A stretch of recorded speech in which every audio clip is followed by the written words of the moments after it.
Hey, welcome back to Good Morning Vail. Joining me, I've got Dan Smith with Vail Mountain Rescue. Dan, so we know right now we're kind of getting into, we're actually in the middle of all of the big water, all the snow melt and everything. But we're going to get into a couple of your missions over the weekend. But let's talk about what else you guys did over the weekend also, because you had the big bike race you were part of. We do safety for the bike races, and we scatter people with ATVs, mountain bikes, and trucks all around the course so that if somebody gets hurt, we can get to them. We got lucky. In 2 days, we had a dislocated shoulder and a couple of the usual boo-boos.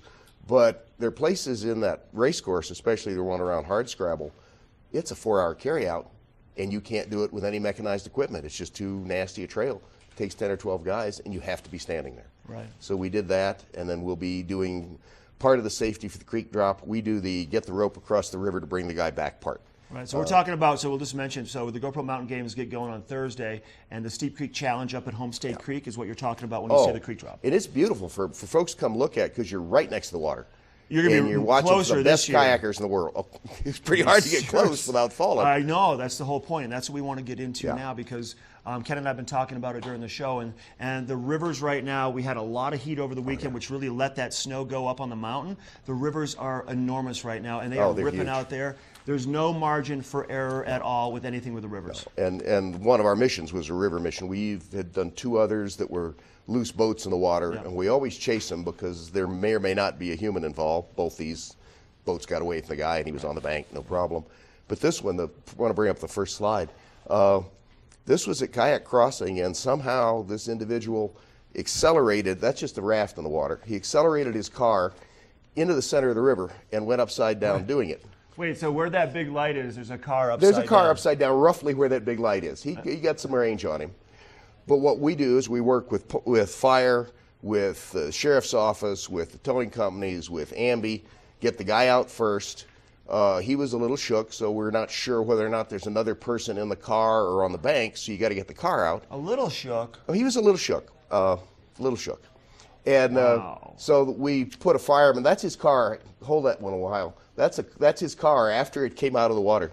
But we lowered some fire guys down in one of our rafts with people on both banks in a V-lower, and they hooked up a tow hook to it, and Big Steve just brooded it out of there because there's nothing left of the car. Yeah, at that point. And that was when you're in the water at night, the water at night's dangerous, and you just have to be careful. The second one was a couple of new people of the valley went hiking in Minturn and went up behind the cemetery, which is a common route, got to the top, and since they're new, they didn't know the way down, and they made a bad choice. They got trapped into a ravine that they couldn't get out of. We couldn't see them from the road, from the bottom. Had to get a helicopter in to spot them, and that was the new helicopter medevac service in Glenwood. Came in, was happy to fly it, and then it was dark when we find them. When we finally get ground teams to them, we have to rappel them down. And it's not just you can just take one 500-foot rope that you don't have and do one drop to the bottom.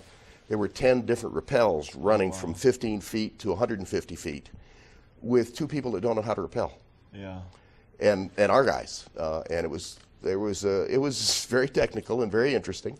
Nobody got hurt, but there's a listen here, and if you're new to the valley, we love to have you. We like new folk in the valley, but kind of learn it a little bit at a time. I wouldn't go jumping into a blind ravine on my second day here. Honestly, don't do that. Don't go jumping into the river. Oh, no. And I want to mention right now, quick, do not go do any fly fishing, wade fishing on the rivers right now because it's unsafe out there. We have guys like you that are here for those emergencies, and we love what you do, so thanks for all that you do. Then we have to put our folk at risk. Yep.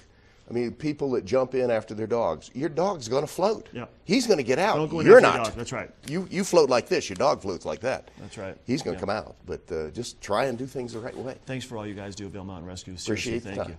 We're going to check in with Ken next. He's going to let you know about the weather for the day.